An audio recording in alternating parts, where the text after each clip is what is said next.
What's up, you guys? I'm Soto and welcome back to my channel. So for today's video, we're going to be talking about the houses in astrology. So in the last video we talked about the planets. In the video before that, we talked about just the basic signs and things like that. So today I wanted to get a little bit deeper down the rabbit hole of astrology and talk about the houses. Astrology is super freaking complicated, for one. When you think you know it all, you just definitely don't. So just keep doing your research, keep going. Take it one step at a time though.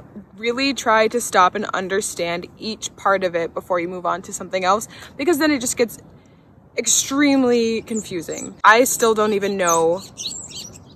I'm outside, obviously, you can see that, but there's a lot of like birds and nature going on, so I apologize if the sound quality is a little off, but enjoy the sounds of nature. Anyway, what was I saying? Oh yeah, I was saying that I don't even understand all parts of astrology yet. And I'm not so sure that that's even a possible thing to do, to just fully understand and grasp everything that encompasses astrology. But I mean, I can try, right? We are going to start with the first house. That's your ascending sign. So the first house, ascending, it's all the same thing. The owner of that house, or what runs that house, is the energy of Aries. Your first house, your ascending sign, is, we've talked about this in previous videos, it's your first impression that you give to people. Like when you first meet someone, you know you're not your full self, and the mask that you put on, or that first self that you give to others, is your ascending sign. And it kind of just describes how you are when you first meet these people.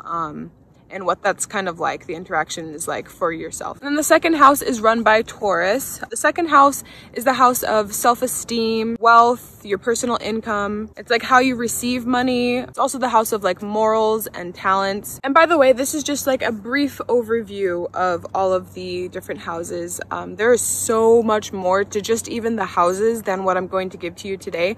But this is just an easy way to understand it. I know when I was first researching the houses, I was getting so much information and it was getting way confusing. I couldn't understand it for the life of me. But then I was looking at things that kind of made it a little more simple and less complex, and that's how I was able to understand it. So that's what I'm going to give you guys today. Yeah, these are just the basics. Okay, and the third house is ran by Gemini. So that energy, that Gemini energy, is what's going to be represented in the third house. This is the house of siblings. It's also the house of curiosity and thinking.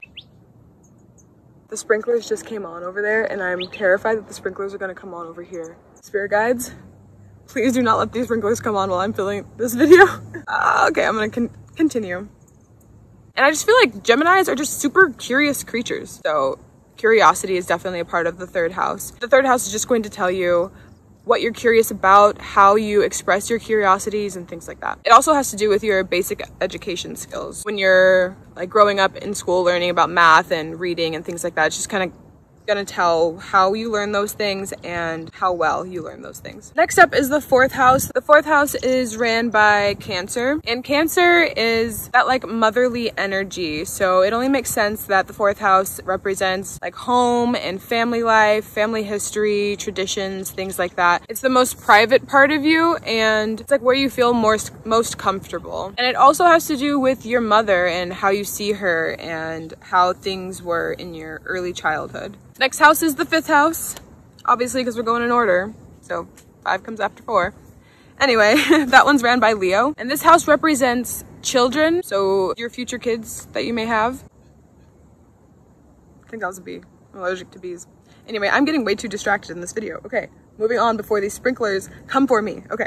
This house also has your romantic partners within it. It's how you flirt, how your dating life is, drama in your life. If you just think of Leos, I mean, not all Leos are dramatic, but that's one tendency that Leos have, is being dramatic. They're also very romantic, so kind of just like the vibe and the energy that Leo has is going to be represented in the fifth house. It's also the house of like theater and art. Next up, we got the sixth house, and the sixth house is ran by Virgo. And this house is really about like how you serve others, how you like give back to the community. It's also about your like everyday routine, your health, your cleanliness. Just thinking about Virgos tend to be like germaphobes. I'm not too big of a germaphobe, but I definitely hate it when like someone sneezes in my direction or like doesn't smell good. It's also the house of like your organizational skills and stuff. Next up is the seventh house, and that is ran by Libra. So if you haven't noticed yet, the signs go in order with the houses. So the first sign is Aries, and that goes along with the first house, and then so on and so forth. So the 7th house is about like one-on-one relationships, and it's about your marriage partners and kind of the things that you want from romantic partners. It could be even not romantic partners. So it's like one-on-one interaction. When I think of Libra, which runs the 7th house, I think of like relationships, because Libra is ran by Venus, which is the love planet.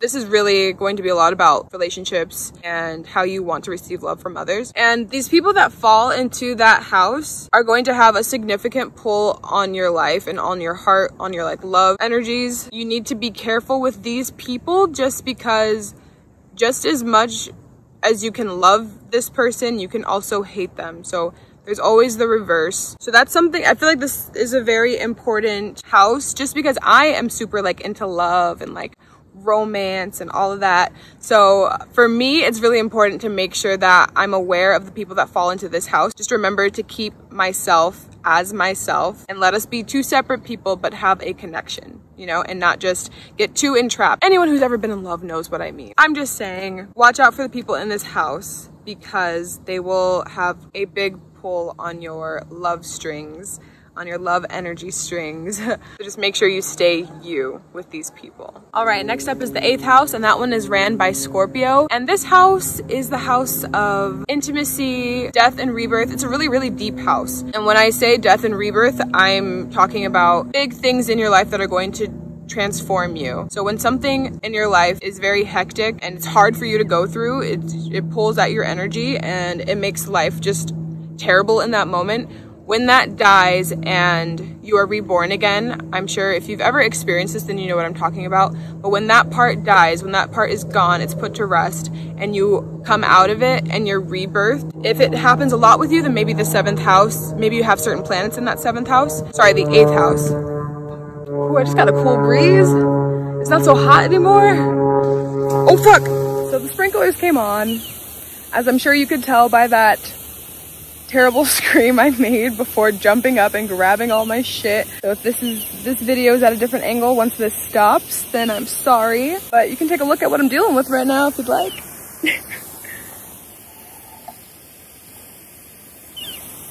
There's a cool little sprinkler rainbow going on right now, so that's kind of fun. We'll get back to the video as soon as this stops. Okay, we are back.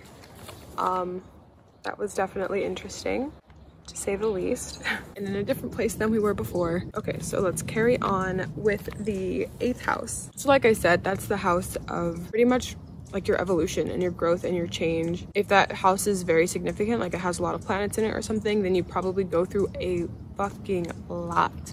But you're also probably a very like intuitive person, someone very open-minded, because you've like been through so much and you've come out of it. Yeah, it's also the house of like intimate bonding too. It's like how you really get close to people. And then there's the 9th house, and the 9th house is ran by Sagittarius. This is the house of like higher truth. And if you think of like Sagittarians are always trying to seek out the truth in things. So that makes total sense in my brain. It's kind of super helpful to remember what the houses are like if you remember that the houses just line up with the signs like in order. It's also the house of long distance travels, higher education. If that house is significant, then maybe you have a lot in it, or maybe you definitely don't have any, depending on like what that house looks like for you in your chart. It's also the house of learning about new cultures and ways of life and like experiencing different environments and things like that. It's also the house of enlightenment. It kind of tells or shows your ability to be able to think of like the big picture, thinking philosophically, and Sagittarians are definitely good at that. Next up is the 10th house, and the 10th house is ran by Capricorn. And this is the house of like careers and reputation. It's how people view you. It's like your status.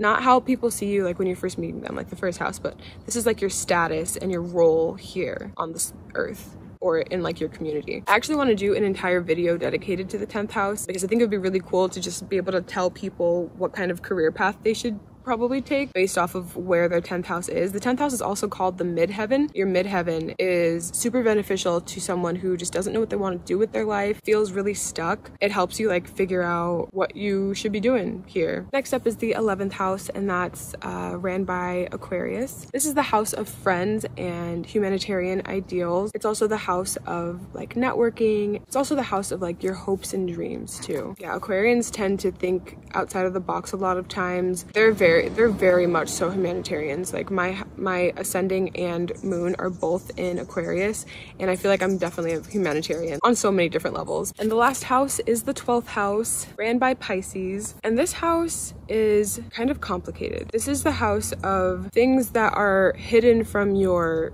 conscious mind. So people that may not have good intentions for you, but you can't see it. It's like a secret thing. This is also the house of like institutions and prisons, anything where you're like held captive. So it doesn't have to be physically those things, but in your mind, if you like to seclude yourself a lot, then it's possible that the 12th house is significant for you. But yeah, it's like the house of like isolation as well. And this house can represent someone who really needs to like be by themselves a lot of the time. And this is also the house of like spirituality. I feel like Pisces are insanely intuitive and spiritual creatures a lot of the time. That part of them is unlocked. I like to call it unlocked. Yeah, that is the 12th house. So those are all the houses, guys. It's 12 houses, 12 signs. Try to just remember that each house lines up with a sign, and that energy from that sign can be seen in that house. I hope this was helpful. I feel like I explained it in a pretty like basic and simple way to understand it, and that's super helpful with people that are just beginning in astrology, because I know when I was looking into astrology, man, it was so confusing. It was wild. It was really confusing. But yeah, my next video I think I'm going to do on the midheaven, like I was saying before. I think I want to like help people figure out what they want to do, because when I looked up my midheaven, I was like, holy crap, like heck yes, I'm doing that. But yeah, anyway, that's it for this video, you guys. I really hope you enjoyed it. If you did, hit that subscribe button, because that midheaven video is going to save your life, I promise, if you're lost. Also, go check out my website, astralmind.com, if you would like personalized interpretations of your birth chart, and also do readings and stuff. Cool. All right, catch you guys in the next one. Bye. I just wanna see the stars.